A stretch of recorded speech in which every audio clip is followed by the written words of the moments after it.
Hi உறவுகளே, எல்லாரும் எப்படி இருக்கீங்க? நல்லா இருக்கீங்களா? நானும் நல்லா இருக்கேங்க. இன்றைக்கி நம்ம பார்க்க போகிறது ஒரு சூப்பரான சுவையான சிம்பிளாக செய்யக்கூடிய மொச்சிக்காய் கூட்டு தாங்க பார்க்க போகிறோம். வாங்க எப்படி செய்யலான்னு சட்டுன்னு பார்த்துடலாம். இன்றைக்கி நம்ம மொச்சிக்காய் கூட்டு வந்து டக்குன்னு 10 நிமிஷத்தில் செய்ய போகிறோம். அதனால் நம்ம இன்றைக்கி குக்கரில் தான் வைக்க போகிறோம். குக்கரில் வைக்கிறதுனால நம்மளுக்கு மொச்சிக்காவுமே சீக்கிரமாக நம்மளுக்கு வெந்துடும். வாங்க எப்படி பண்ணலான்னு பார்த்துடலாம். 1/2 கிலோ மொச்சிக்காய் எடுத்து வச்சுருக்கேங்க. நல்லா கழுவிட்டு எடுத்து வச்சுருக்கிறேன். அதுக்கப்புறமா 2 பல்லாரி வெங்காயத்தை நல்லா கட் பண்ணி வச்சுருக்கிறேன். ஒரு தக்காளி பழத்தை கட் பண்ணி வச்சுருக்கேங்க. கொஞ்சம் கருவேப்பிலையும் எடுத்து வச்சுருக்கிறேன். இது ஃப்ரெஷ்ஷான கருவேப்பிலை எங்கள் வீட்டில் பறிச்சதுங்க. சரி வாங்க மொச்சிக்காய் கூட்டு செஞ்சிடலாம். இப்போ ஒரு குக்கர் அடுப்பில் வச்சுக்கிட்டாச்சு. இதில் 2 ஸ்பூனுக்கு நல்லெண்ணெய் சேர்த்துக்கிட்டாச்சு. 1/2 ஸ்பூனுக்கு பெருஞ்சீரகம் சேர்த்துக்கலாம். நம்ம வெங்காயத்தை சேர்த்துக்கலாங்க. வெங்காயத்தை சேர்த்துட்டு அடுப்பை மிதமான தீயில் வச்சுக்கிட்டேவும் இந்த வெங்காயத்தை நல்லா கலந்து விடலாம். இப்போ கொஞ்சமாக கருவேப்பிலையும் சேர்த்துக்கலாம். வெங்காயம் கண்ணாடி பதம் வர வரைக்கும் பொறுமையாக இதை வதக்கிக்கலாங்க. பாருங்கள், இப்போ நல்லா வதக்கிக்கிட்டாச்சு. இப்போ நம்ம மொச்சையை சேர்த்துக்கலாங்க. மொச்சையை சேர்த்துட்டு நம்ம தக்காளி கட் பண்ணி வச்சுருந்தோம் இல்லையா, அதையும் சேர்த்துக்கலாம். இந்த கிரேவிக்கு தேவையான அளவு உப்பு சேர்த்துக்கலாங்க. உப்பு சேர்த்துட்டு நல்லா கலந்து விட்டுக்கலாம். இப்போ நம்ம குக்கரை மூடி வச்சிடலாம். ஒரு 3-4 நிமிஷத்துக்கு அப்படியே இருக்கட்டும். இப்போ ஒரு நம்ம தேங்காய் பேஸ்ட்டு ஒன்று ரெடி பண்ணிக்கலாங்க. இப்போ ஒரு மிக்சி ஜார் எடுத்துக்கிட்டாச்சு. 1.5 சில் அளவு தேங்காய் சில்லி எடுத்துருக்கிறேன். ஒரு 1.25 ஸ்பூனுக்கு சீரகம், சின்ன சீரகம் எடுத்துருக்கிறேன். 1/2 ஸ்பூன் பெருஞ்சீரகம் எடுத்துருக்கிறேன். 10 முந்திரி பருப்பு இதோட சேர்த்துக்கலாங்க.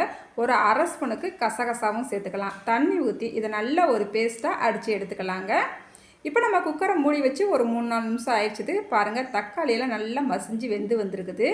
அதுக்கப்புறமா இது கூடவேவும் பொடிசாக கட் பண்ணிய மல்லி இலையும் சேர்த்துக்கலாம். இந்த தண்டு பகுதியிலையும் வேஸ்ட் பண்ணாமல் அதையும் பொடிசாக கட் பண்ணிவிட்டு நம்ம சேர்த்துக்கலாங்க. இது கூடவேவும் 1 டீஸ்பூன் மஞ்சள்தூள் சேர்த்துக்கலாம். இந்த நேரத்தில் நீங்கள் 1 ஸ்பூன் அளவுக்கு வத்தப்பொடியும் ஒரு 1/4 ஸ்பூன் அளவுக்கு பெருங்காயத்தூளும் சேர்த்துக்குங்க. நல்லா கலந்து விட்டுக்குங்க. நான் கொஞ்சம் காரம் இல்லாமல் எனக்கு எடுத்துகிட்டு அதுக்கப்புறமா நான் வத்தப்பொடி சேர்க்க போகிறேங்க.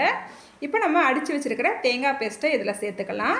சேர்த்துட்டு கொஞ்சமாக தண்ணி சேர்த்துக்கலாங்க. இப்போ நம்ம கலந்து விட்டுக்கலாம்.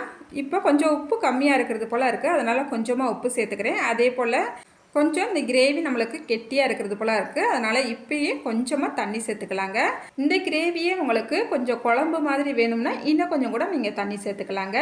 இப்போ நல்லா கலந்து விட்டுக்கலாம். இப்போ பாருங்கள், நல்லா கொதி வர ஆரம்பிச்சிடுச்சு. இப்போ நம்ம இதை மூடி வச்சிடலாங்க. மூடி வச்சுட்டு ஒரு 6-7 விசில் விட்டுட்டு அதுக்கப்புறமா ஒரு 10 நிமிஷம் கழித்து நம்ம ஓப்பன் பண்ணி பார்க்கலாம். இப்போ நம்ம ஓப்பன் பண்ணி பார்த்துடலாங்க. பாருங்கள், சூப்பராக இருக்குங்க. அப்படியே திறக்கும் போதே வாசனை கமன்னு வருதுங்க. பாருங்கள், நம்ம பயருமே இதில் சேர்த்துருக்கிற இந்த மொச்சை பயிறுமே சூப்பராக நல்லா வெந்து வந்திருக்குங்க.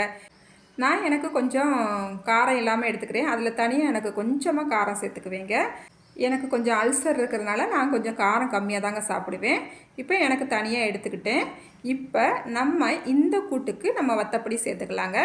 1 ஸ்பூன் அளவுக்கு வத்தப்பொடி எடுத்துருக்கிறேன். ஒரு 1/4 ஸ்பூன் அளவு பெருங்காயத்தூளும் சேர்த்துருக்கிறேன். நல்லா கலந்து விட்டுக்கலாம். பெருங்காயத்தூள் மிஸ் பண்ணாமல் சேர்த்துங்க, ரொம்ப நல்லது. இப்போ பாருங்கள், நல்லா கொதி வர ஆரம்பிச்சிருச்சு.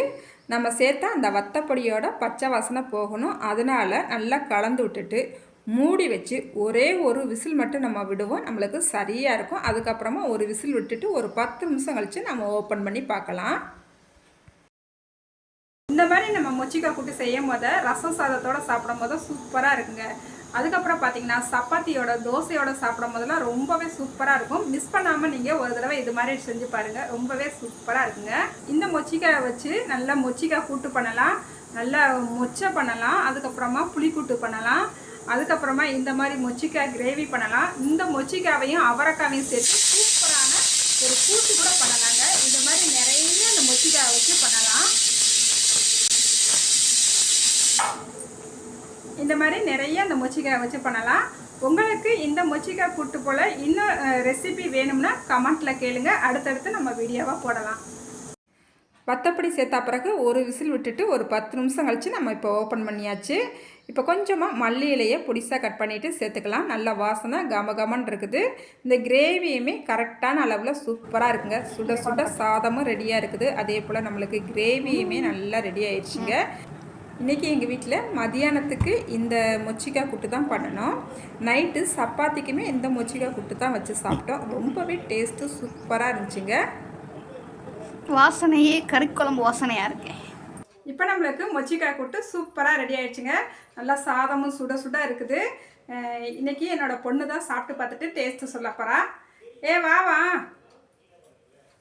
பாப்பு வா.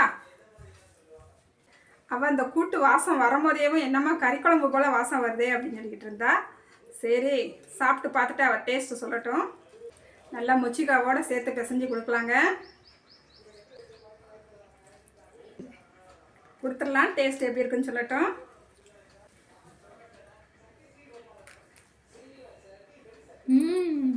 அடாக்கா சூப்பராக இருக்குமா? உப்பெல்லாம் கரெக்டாக இருக்கா? அதெல்லாம் கரெக்டாக இருக்கு. சவுண்டாக பேசு. சாதத்தை முழுங்கிட்டு அவள் சாதத்தை உள்ளே வச்சுக்கிட்டு சவுண்டே வர மாட்டேங்குது. ஆடிட்டு இருக்கா. சூப்பராக இருக்குமா? கரெக்டாக இருக்குது உப்பு காரம்லாம்.